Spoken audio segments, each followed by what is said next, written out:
Line pine দিয়ে পুজো দিচ্ছি, তখন অঞ্জলি দিচ্ছি প্রথমবারে। অন্যরকম জায়গা এসেছি, এটা হচ্ছে নৈহাটির বড়মার মন্দিরে বনিয়ে পড়েছি। Hello everyone, good evening. সত্যি বলতে কি ভয়েস ওভার দিচ্ছি কারণ গলার অবস্থা খুব খারাপ ছিল। এটা অনেক দিন পর ভিডিওটা এডিট করছি। হঠাৎ করে প্ল্যান চেঞ্জ হয়েছে যে একটা কোথাও ঘুরতে যাওয়া হবে। এটা আমার বরেরই প্ল্যান, তো ওই জন্যেই ও বলেছে চলো আমরা তাড়াতাড়ি করে বেরোবো। দুপুর বেরোনোর ইচ্ছা ছিল, বাট বেরোতে পারিনি ছেলেকে ওই জন্য ঘুম দিয়ে উঠতে। আর ঘরে সময় নষ্ট করিনি, গাড়িতেই খাবার নিয়ে নিয়েছে আর জ্যামে আটকা পড়ে গেছি। সেই জন্যে আমাদের উদ্দেশ্য আর গন্তব্যস্থল হচ্ছে নৈহাটির বড়মার মন্দিরে। তোমরা দেখতে থাকো। হ্যালো এভরিওয়ান, গলার অবস্থা খুব খারাপ। Good evening.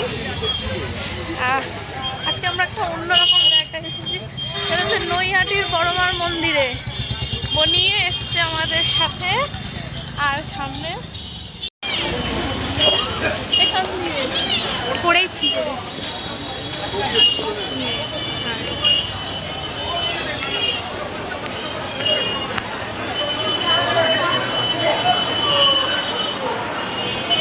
বহুদিনের ইচ্ছে আজ পূরণ হয়েছে। আজ মানে কি বলবো, মানে দেখে বিশ্বাস করতে পারছি না যে আমিও পৌঁছে গেছি নৈহাটির বড়মার কাছে। ওরা যদিও একটু ভিডিও অ্যালাউ নেই, তবু আমি সত্যি কথাই বলছি তোমাদেরকে যে আমি লুকিয়ে লুকিয়েই ভিডিওটা করেছি। কিছু করার নেই, মানে আমি শুধু তাকিয়েই আছি আর অবাক হয়ে গেছি ঠাকুরকে। সেই যে ওইদিকে অরিচি ছেলেকে নিয়ে আছে, আর ওদিকে ভাস্কর, প্রীতম, আর ওদিকে বনি।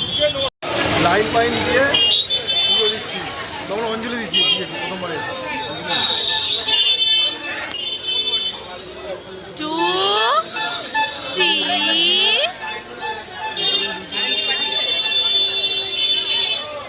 এই বনি। আমাদের পুজো দেওয়া কমপ্লিট, মিষ্টি খেয়েছি আর তারপর এখন বর বলছে ফুচকা খাবে, তাই আমি বলি চলো ফুচকা খাই। ভাস্কর আর প্রীতম ওদিক দিয়ে, ওই যে দেখো ওই গাড়িটা করে আমরা এসছি, ওটাও আমাদের নিজেদের গাড়ি।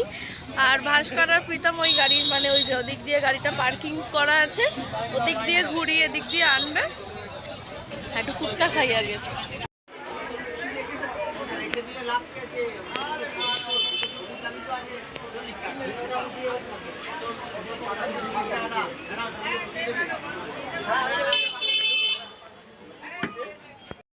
প্রথম বড়মার কাছে ভাড়া এসেছি, ভাড়া পাঠিয়ে এই জায়গাটা দাঁড়িয়ে স্যামদার দিকে এবার আমি এই জায়গাটা গঙ্গার ঘাট থেকে আমরা গাড়িটা পার্কিং করা ছিল, ভাস্করের কোলে ছেলে আছে।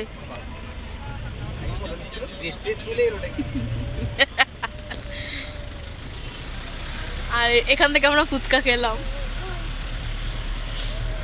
এবার আমরা যাচ্ছি, মানে মন্দিরে পুজো দেওয়া কমপ্লিট।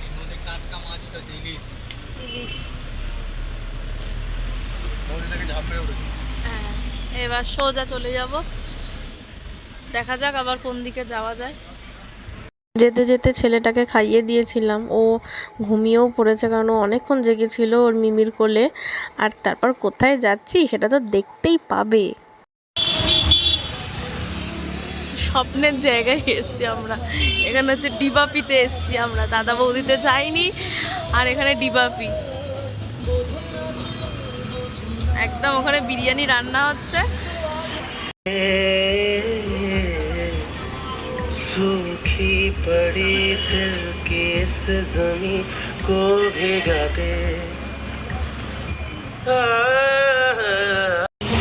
দেখতেই পাচ্ছ ডিবাপির বিরিয়ানির সামনে দাঁড়িয়ে আছি, আর ওর বাবা গেছে ওর হাগিস কিনতে। ওর বাবা আসলে আমি ওখানে, প্রীতম দাঁড়িয়ে আছে। হাই বলে দাও তো মা, হাই বলো মা, হাই বলো তো। হ্যাঁ বলো, আমরা আজকে নৈহাটির, ও ফ্লাইং কিস দিচ্ছে, ফ্লাইং কিস দিয়ে দাও। আমরা আজকে নৈহাটির বড়মা মন্দিরে এসেছি, তাই তো বনি? হ্যাঁ, মজা হচ্ছে। ডিবাপির বিরিয়ানি। আসলে দাদা বৌদিতে যেতে পারিনি কারণ এখনই বাজে ওই 10:30 মতো বাজতে যায়। এবার ওদিকে তো 11টায় বন্ধ হয়ে যায় দাদা বৌদির বিরিয়ানি। যাওয়া যেতে যেতেই দেরি হয়ে যাবে আর খেতেও পারবো না, দোকানও বন্ধ হয়ে যাবে। সেই জন্য আমরা আবার এসেছি ডিবাপিতে। মজা হচ্ছে। দেখতে পাচ্ছ মাটন, এক এক করে স্যালাডগুলো রাখছে।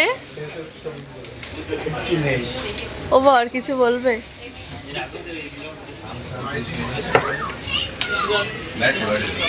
খাবে বলে প্রীতম পাঞ্জাবির হাতা গোটাচ্ছে।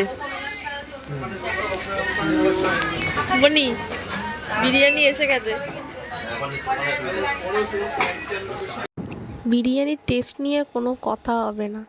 নরম তুলতুলে মাটন, তার সাথে আলু আর ঝরঝরে রাইস, কোনো কথা হবে না। দারুণ লেগেছে খেতে। বাড়ি চলে যাচ্ছি আমরা সবাই মিলে। আমরা যাচ্ছি বাড়ি। ও প্রীতম আবার একটা কোল্ড ড্রিঙ্কস, হজমের জন্য আবার একটা কোল্ড ড্রিঙ্কসও নিয়ে নিয়েছে। কোল্ড ড্রিঙ্কস খেতে খেতে এখন বাড়ি যাব। আর এই দিকে দুষ্টু, টাটা করে দাও না, ওর ঘুম পেয়েছে খুব জোর। তো মোটামুটি বাড়ি যেতে তো অনেকক্ষণ সময় লাগবে। তো চলো যাওয়া যাক বাড়ির দিকে। মোটামুটি সারা রাস্তা গল্প করতে করতে সবাই মিলে অনেকটা রাস্তা পার করে চলেও এসেছি। এদিকে আইটিসি রয়্যাল পার করছি। আর মানে মনে মনে ভাবছি যে এখানেও হয়তো একদিন সময় বা সুযোগ হলে একদিন এখানেও আসতে পারবো বরের সাথে। তো দেখা যাক সেই স্বপ্নটা কবে পূরণ হয়। তো ভাবতেই পারিনি যে এত তাড়াতাড়ি। এদিকে টাটা। হ্যাঁ টাটা। বনিকেও নামিয়ে দিলাম বাড়ির সামনে। আর অনেকটা রাত হয়ে গেছে, প্রায় একটা মতো বাজতে যায়। আর এদিকে তোমার তালা খুলছে বরমশাই, আর ছেলেটা ঘুমিয়ে পড়েছে।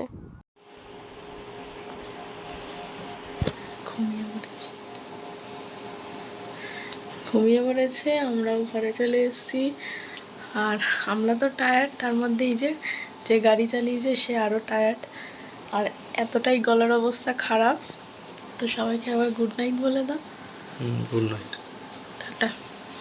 আজকের মধ্যে এই পর্যন্ত। সবাই ভালো থেকো, সুস্থ থেকো, আর all time smile. Bye by.